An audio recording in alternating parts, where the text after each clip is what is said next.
ജീവനിൽ അറിവിന്റെ ആരംഭവും രൂപപരിണാമവും. വ്യത്യസ്തതകളും വൈവിധ്യങ്ങളുമുള്ള അവയവങ്ങളുടെ പ്രവർത്തനങ്ങളെ ഏകോപിപ്പിക്കുന്നതിനായി രൂപപ്പെട്ട അവസ്ഥാവിശേഷമായി എല്ലാം സംഗമിച്ചു നിൽക്കുന്നതും എല്ലാറ്റിനെയും സ്വാധീനിച്ചു നിൽക്കുന്നതും എന്തിലും എത്തിപ്പെടുന്നതുമായി തലച്ചോറിന്റെ പ്രവർത്തനം സംഭവ്യമായി തീരുകയും ചെയ്തു. കേന്ദ്രീകൃതമായ നിയന്ത്രണശേഷി കാരണമായി ശരീരത്തിൽ രൂപപ്പെടുന്ന ഏറ്റവും വിശിഷ്ടമായ അവയവവും പ്രവർത്തനശേഷിയും തലച്ചോർ ആയിത്തീരുന്നുവെന്നും കാണാവുന്നതാണ്. തലച്ചോർ എന്ന അവയവം പ്രപഞ്ചത്തിന്റെ മൊത്തം പ്രവർത്തനങ്ങളെയും ഉൾക്കൊണ്ടു നിൽക്കുന്ന, എല്ലാം അടങ്ങിയിരിക്കുന്നതോ എല്ലാം എത്തിച്ചേരേണ്ടതോ ആയ ജീവപ്രതിഭാസത്തിന്റെ കേന്ദ്രീകൃത രൂപം എന്ന ആവിഷ്കാരമാകുന്നു. പ്രകാശത്തിന്റെയും ആകർഷണശേഷിയുടെയും ഭൂമിയിലും പുറത്തുമുള്ള ചലനാത്മകമായ ഏതുതരം ശേഷി വിശേഷങ്ങളുടെയും സൂക്ഷ്മസത്ത സംഗമിച്ച രൂപമാകുന്നതുകൊണ്ട് തലച്ചോർ നാം അറിയുന്ന രൂപപ്രകൃതിയുടെ ഏറ്റവും സങ്കീർണമായ അവസ്ഥാവിശേഷവും ആയിത്തീരുന്നു. ആദ്യഘട്ടത്തിൽ ചലനപ്രാപ്തി പ്രാപിച്ചിരുന്നതും ഭൂമണ്ഡലത്തെയും സൂര്യപ്രകാശത്തെയും ഉൾക്കൊണ്ടിരുന്നതുമായ ഭാഗം തീർത്തും സുരക്ഷിതമായിരിക്കാവുന്ന അവസ്ഥയിൽ ആൺപെൺ വിശേഷങ്ങളായി മാറിയ വിഭജനത്തിനു ശേഷം ശരീരത്തിന്റെ അഗ്രത്തായി രൂപം പൂണ്ട് പ്രത്യുൽപാദന അവയവങ്ങളായി പ്രവർത്തിക്കുന്ന സ്ഥിതി ഉണ്ടായി വരികയും ചെയ്തു. ഭൗമചാന്ദ്ര സ്വഭാവവിശേഷങ്ങളായ പരസ്പരാകർഷണം നിമിത്തം ആകർഷണ സംഗമ പ്രവർത്തനത്തിന് മാത്രമായി നിലകൊള്ളുന്ന ലൈംഗിക അവയവം പ്രകാശവും സ്വതന്ത്ര ചലനവും അപ്രാപ്യമായ സാഹചര്യത്തിൽ തലച്ചോറിന്റെ നിയന്ത്രണത്തിന് വിധേയമായി ഊർജവർഷത്തിനും ഊർജ സ്വീകരണത്തിനുമുള്ള പൂർണ്ണമായ ശേഷിയിലേക്ക് വികാസം പ്രാപിക്കുകയും ചെയ്തു. ഊർജത്തിന്റെ ചലനതരഭാവത്തിന്റെ പൂർണ്ണത പ്രകാശത്തിൽ നിക്ഷിപ്തമായിരിക്കുന്നതുകൊണ്ട് പ്രകാശം എവിടെ അധികമായി കേന്ദ്രീകരിക്കുന്നുവോ അവിടം ശരീരത്തിലെ ജീവന്റെ പ്രവർത്തന കേന്ദ്രം ആയിത്തീരുന്നു. പ്രകാശവും ആകർഷണ ബലവും നിമിത്തം ശേഷിയാർജിച്ച ജീവരൂപത്തിന്റെ കേന്ദ്രസ്ഥാനം എന്ന തലച്ചോറിന് ശബരിയുദ്ധത്തിൽ സൂര്യനെ പോലെ ജീവപ്രവർത്തനങ്ങളുടെ കേന്ദ്രമായി വരാനേ സാധ്യമാകുന്നുള്ളൂ. ഇങ്ങനെയുള്ള തലയിൽ പ്രകാശശേഷിയുടെ സൂക്ഷ്മ സംഭരിതാവസ്ഥ നിക്ഷിപ്തമായി പ്രവർത്തനക്ഷമം ആയിത്തീരുന്നതിന് തക്കവണ്ണം ഒരു അവയവം ആവശ്യമായി വരുന്നു. പഞ്ചഭൂത പ്രാതിനിധ്യങ്ങളായ അവയവങ്ങളുടെ മൊത്തം പ്രവർത്തനങ്ങളെ അറിയുന്ന തലച്ചോർ എന്ന അവയവം ജീവശരീരത്തിലെ പഞ്ചഭൂത പ്രാതിനിധ്യങ്ങളായ അവയവങ്ങളുടെ പ്രവർത്തനങ്ങൾക്ക് ആനുപാതികമായി വികാസം പ്രാപിച്ചു വന്നതുമാണ്.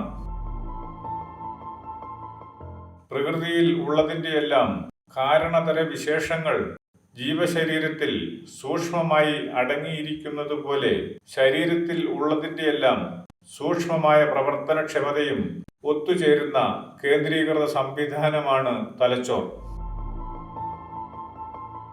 അവയവ ചലനങ്ങൾ എന്ന പ്രവർത്തന സന്ദേശങ്ങൾ തലച്ചോറിലെത്തുന്നതിനും സ്വയം പ്രവർത്തിക്കുന്നതും സ്വയം നിയന്ത്രിക്കുന്നതുമായ വിവേകത്തിന്റെ സന്ദേശം അഥവാ പ്രപഞ്ചത്തിന്റെ സ്വയമായ അറിവും വിവേകവുമാകുന്ന സൂക്ഷ്മ നിർദ്ദേശങ്ങൾ തലച്ചോറിൽ നിന്ന് അവയവങ്ങളിലേക്ക് എത്തിക്കുന്നതിനും ജ്യോതിർഗോളങ്ങളുടെ ആകെ തന്നെ നിക്ഷിപ്ത ഗുണമായ ശരീരത്തിന്റെ കണ്ടക്ടിവിറ്റി മുഖേന സാധിക്കുകയും ചെയ്യുന്നു.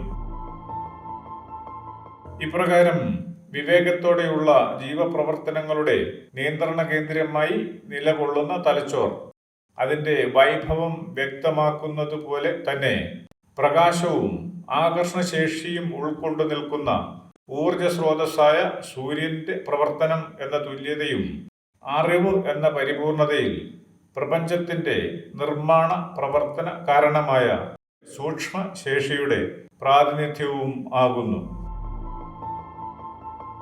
ജീവകാരണ ശക്തികളായ ഊർജ വൈവിധ്യങ്ങളുമായി നേരിട്ട് പ്രാതിനിധ്യതരമായ ബന്ധമില്ലാത്ത ബാഹ്യപ്രകൃതങ്ങളായ കൈകാലുകളും വാലും ചിറകുകളുമെല്ലാം ജീവന്റെ ശേഷിക്കും ആവശ്യങ്ങൾക്കുമൊത്തുള്ള പ്രകൃതിയുടെ പദ്ധതികളിലൂടെ സംഭവിച്ച പ്രവർത്തന ഫലങ്ങൾ തന്നെയാണ്.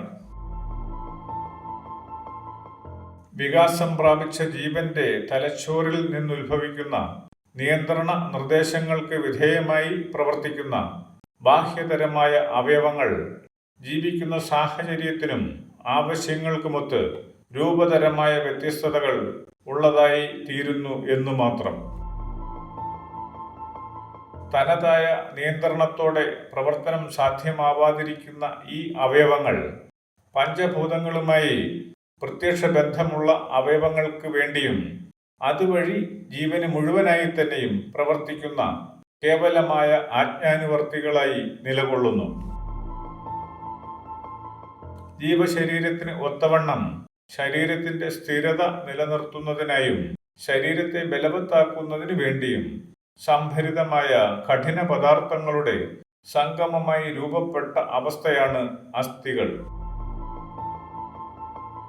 അസ്ഥികളായി മാറുന്ന കഠിന പദാർത്ഥങ്ങൾ ജീവന്റെ ഇച്ഛ അല്ലെങ്കിൽ അനിവാര്യത ഹേതുവായി മൃദുരൂപത്തിൽ നിന്ന് ചലനമറ്റ് കാഠിന്യം പ്രാപിച്ചവയാണ്.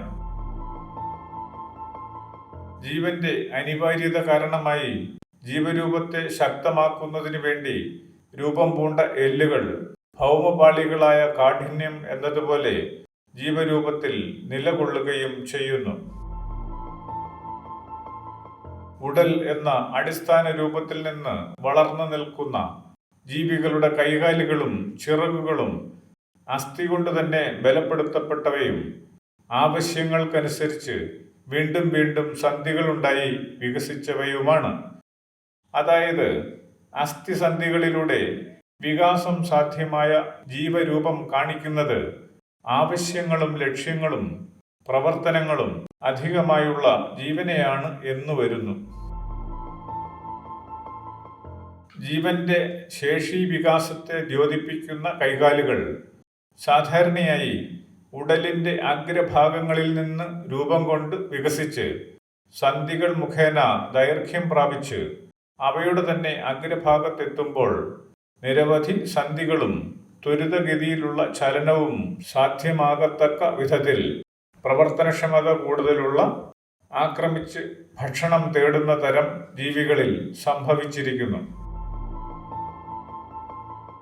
ഭക്ഷ്യവസ്തുവിന്റെ അല്ലെങ്കിൽ ഇരയുടെ പ്രത്യാക്രമണത്തെ അതിജീവിക്കേണ്ടതില്ലാത്ത സസ്യഭോജികളിലും എന്തും ഭക്ഷിക്കുന്ന ഇനത്തിൽപ്പെട്ട ജീവികളിലും കൈയും കാലും ചിറകുകളും മറ്റുമായ അവയവ വികാസം അനിവാര്യമല്ലാതിരുന്നത് നിമിത്തം ജീവന്റെ ആ അവസ്ഥയിലുള്ള രൂപപ്രാപ്തിയായി ബാഹ്യ അവയവങ്ങളും പ്രവർത്തനങ്ങളും നിലവിൽ വരികയും ചെയ്തു.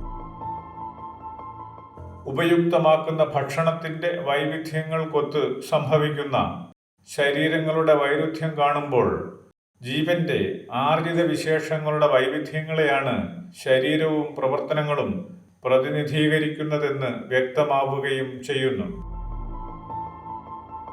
ആവശ്യങ്ങൾ ഹേതുവായി സംഭവിക്കുന്ന ജീവപ്രവർത്തനത്തിന്റെ വികാസത്തിന് വേണ്ടി ഓരോ കശേരുക്കളായി ശരീരം വളർന്നു വരികയും ചെയ്തു. ഇങ്ങനെ പ്രകൃതിയെ ആവാഹിക്കില്ലെന്ന ജീവന്റെ ആവശ്യങ്ങൾക്കൊത്ത രൂപപരിണാമത്തിന്റെ പൂർണ്ണതയിൽ ശരീരം നട്ടെല്ലിൽ താങ്ങി നിൽക്കുന്നതും നട്ടെല്ലിന്റെ ഇരുവശങ്ങളിലുമായി കൃത്യമായി തുലനം ചെയ്യപ്പെട്ടതുമായി വരുന്നു. ജീവന്റെ പ്രവർത്തന ഭാരം താങ്ങുന്നതും ശരീരത്തെ നിവർത്തി നിർത്തുന്നതുമായ നട്ടെല്ല് അതിന്റെ സ്വഭാവവും പ്രവർത്തനവും സൂചിപ്പിക്കുന്നത് പോലെ തന്നെ അസംഖ്യം കർമ്മങ്ങളുടെ പരിണതിയും അവകാശവും നേടിയ ജീവന്റെ ലക്ഷണവും ആയിത്തീരുന്നു. ശരീരഭാരം തുലനം ചെയ്യുന്നതിനൊപ്പം പ്രകൃതിയുടെ പ്രാതിനിധ്യമായി വന്ന് പ്രവർത്തനക്ഷമമായ ആന്തരാവയവങ്ങളും മിക്കവാറും വിഭജിക്കപ്പെട്ട് ശരീരത്തിന്റെ ഇരുവശങ്ങളിലുമായി നിലകൊള്ളുന്ന സ്ഥിതിയും ഉണ്ടായി. ശ്വാസകോശവും കിഡ്നികളും വൃഷണങ്ങളും മറ്റും ഇപ്രകാരം അതാതിനൊത്ത സ്ഥാനങ്ങളിൽ സംസ്ഥാപിതമായി എന്ന് മനസ്സിലാക്കാം.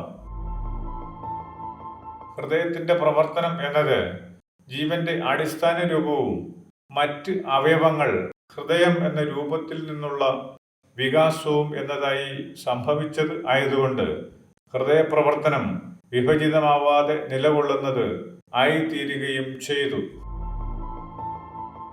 വിഭജിതമാവുന്ന ഹൃദയപ്രവർത്തനം എന്നാൽ മറ്റൊരു ജീവരൂപത്തിന്റെ തനതായ പ്രവർത്തനം എന്നതുമാണ്. വികസന പ്രവർത്തനങ്ങളിലൂടെ ആവശ്യങ്ങൾക്കനുസരിച്ച് വളർന്നു വരുന്ന എല്ലുകളും കശേരുക്കളും കൈകാലുകളുടെ പ്രവർത്തനശേഷി കൂടുതലുള്ള ജീവികളുടെ വിരലുകളും ഒക്കെയായി കാണാനാവുക നിരന്തര പ്രവർത്തനം എന്നതിലൂടെ പ്രപഞ്ചത്തിന്റെ ശേഷി വൈവിധ്യങ്ങൾക്ക് ഒത്തവണ്ണം ജീവനും മുന്നേറേണ്ടതാകുന്നു എന്നാണ്.